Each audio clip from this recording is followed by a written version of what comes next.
باندی بہت ہی پہلے زمانے میں لو لیول کی ایک ہستی سمجھی جاتی تھی، کسی کی نوکر ہے نا وہ. ہمارے ہاں جو گویا کہ ماسیاں ہوتی ہیں نا، ان سے بھی کم درجے کا مقام ہوتا تھا کس کا؟ باندی کا. جنگوں میں قید ہو کے آتی تھی وہ. تو اللہ نے فرمایا کسی کی باندی سے نکاح کر لو، زنا نہ کرو، زنا نہ کرو. باندی سے نکاح کی ترغیب نہیں ہے اسلام میں. وجہ اس کی یہ ہے کہ باندی سے نکاح میں بڑی ٹینشن ہے. اب ہے وہ کسی اور کی باندی، بیوی آپ کی ہے وہ، تو وہ آپ کے کنٹرول میں کم ہوگی.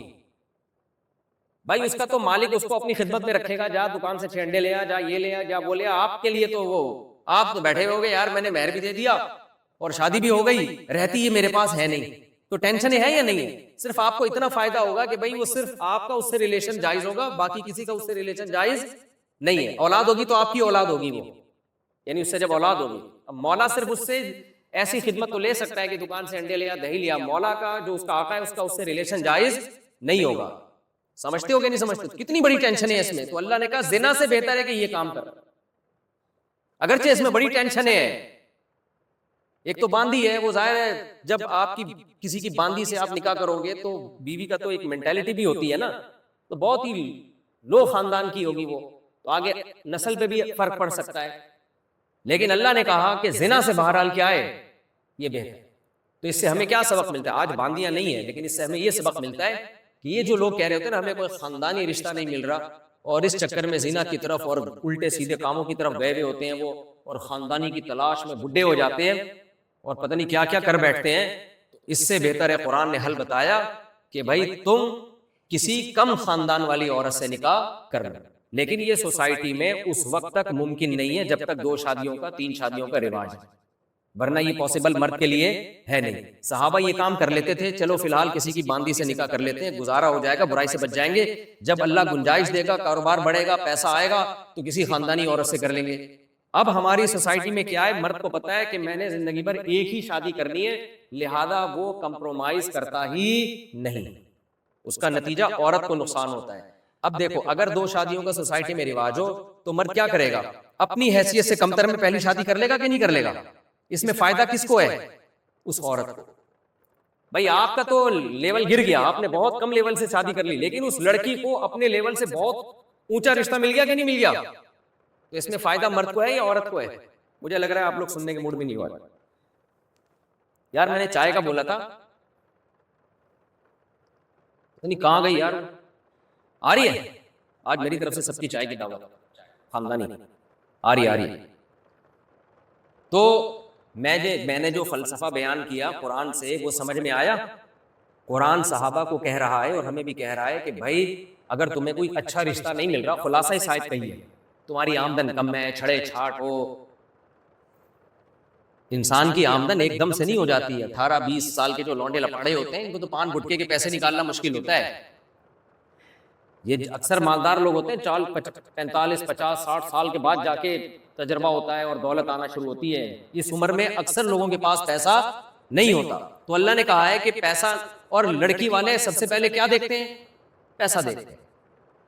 میں نے کلپ بھی بڑا مشہور ہوتا ہے، جم جا کے ڈولے وولے بنا رہے ہیں، بیوقوفی والے کام کر رہے ہو، جیب میں پیسہ ہے تو آڑے ترشے کو بھی ابھی تو دولت ہوگی نا، آپ جیسے مرضی آڑے ترشے ہو آپ کو حسن پری مل جائے گی. یہ ایک انسان کی فطرت ہے. بعض دفعہ خاندان دیکھا جاتا ہے، بعض دفعہ عہدہ دیکھا جاتا ہے، بعض دفعہ خوبصورتی دیکھی جاتی ہے، بعض دفعہ پیسہ بھی دیکھا جاتا ہے. تو اس لیے اللہ نے قرآن میں فرمایا کہ جن لوگوں میں طاقت نہیں ہے کسی اعلیٰ جگہ نکاح کرنے کی تو، اور ان کو گناہ کا اگر خوف ہے تو وہ کیا کریں؟ اپنا معیار گرا دیں. میں اب یہ بات بتا رہا ہوں کہ معیار گرانا کب ممکن ہوگا؟ جب آپ کے پاس آپشن ہو کہ چلو فی الحال یہاں سے ہی، بعد میں ہم اچھے خاندان میں بھی کر لیں گے جب اللہ ہمیں پیسہ دے گا. یہ جبھی ممکن ہے نا. ارے قربانی کا بکرا جو سال میں ایک دفعہ لیا جاتا ہے اس میں کتنا لوگ تگ و دو کرتے ہیں کہ ایسا ہو ویسا نہ ہو. تو شادی زندگی میں اگر ایک بار ہوگی تو اس میں معیار مرد کا کتنا اونچا ہوگا. لیکن اس اونچا معیار رکھنے سے مرد کو نقصان ہے یا عورت کو نقصان ہے؟ عورت کو نقصان ہے. سوسائٹی میں خاندانی عورتیں بہت کم درجے کے لوگوں کے پاس جا رہی ہیں. اگر سوسائٹی میں 2-3 شادیوں کا رواج ہو جائے تو مرد پہلی شادی کرے گا، چلو کسی بیوہ سے، چلو یار کسی طلاق یافتہ سے.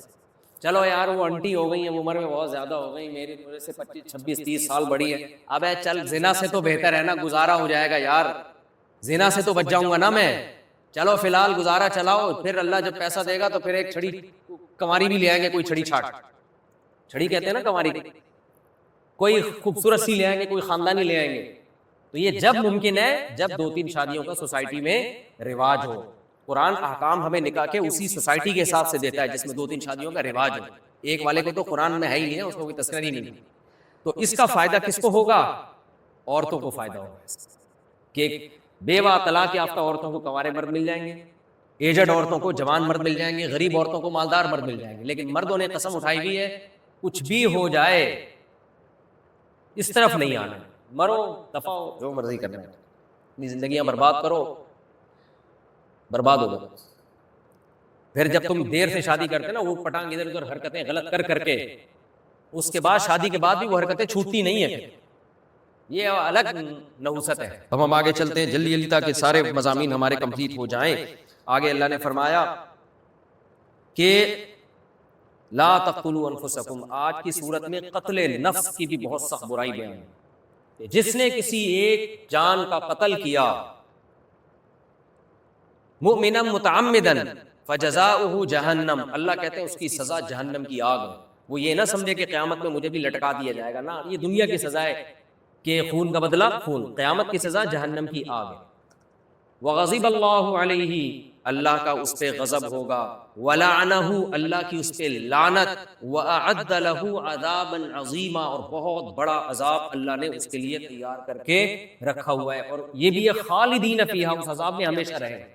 تبھی بعض علماء کی رائے یہ ہے کہ جو قاتل ہے نا، قاتل اس کی معافی نہیں ہے، قیامت کے دن وہ ہمیشہ آگ میں جلے گا. لیکن جمہور علماء کی رائے یہی ہے کہ یہ جو ہمیشہ اللہ نے کہا کہ اس کی اصل سزا تو ہمیشہ ہی جلنا ہے، لیکن ایک طویل عرصے کے بعد ایمان کی برکت سے اس کے گناہ کو معاف کیا جائے گا، لیکن رہے گا بہت طویل عرصے. جتنی سزا قرآن میں قتل کی سنگین بیان ہوئی ہے، اتنی سخت سزا کسی اور جرم کی بیان نہیں ہوئی ہے. تو یہ ہلکا جرم نہیں ہے کسی انسانی جان کو قتل کر دینا. اس میں اللہ نے یہ بھی فرمایا وَلَا تَتَمَنَّوْا مَا فَضَّلَ اللَّهُ بِهِ بَعْضَكُمْ عَلَى بَعْضٍ. اللہ کہتے ہیں دیکھو سوسائٹی میں سب ایک جیسی حیثیت کے لوگ نہیں ہوتے، کسی پہ اللہ کا فضل زیادہ ہوتا ہے، کسی پہ اللہ کا فضل کم ہوتا ہے. کوئی خوبصورت زیادہ، کوئی بدصورت، کوئی بد پرہیزی کر کے بھی ایک دم صحت مند، کوئی ڈاکٹروں کے اصول کے مطابق ناشتہ کرتا ہے اور پھر بھی بیمار ہو جاتا ہے. تو یہ اللہ کے، کسی کو اللہ نے مرد بنا دیا. صحابیات آئیں نبی کے پاس، عرض کیا کہ یا رسول اللہ مردوں کے تو اتنے فضائل، وہ تو اللہ کی راہ میں جہاد بھی کرتے ہیں، وہ تو حج بھی کرتے ہیں، وہ یہ بھی، ہم تو عورتیں، ہم تو گھروں میں رہتی ہیں، ہمیں وہ نیکیاں کیسے حاصل ہوں گی؟ اور عورت کو ویسے بھی تمنا ہوتی ہے بھائی ہم بھی اگر مرد ہوتے 4 شادیاں کرتے. ہمیں اللہ نے جو ہے نا پابند بنا دیا، تو پھر ہم کتنی تکلیفیں اٹھاتی ہیں. پریگننسی کی تکلیف ہے، بچہ جننے کی تکلیف ہے، یہ کوئی کم تھوڑی ہے. دودھ پلانے کی تکلیف، کچھ ٹینشنیں اللہ نے عورت کو دی ہیں، کچھ مرد کو دی ہیں، کچھ عورت کو.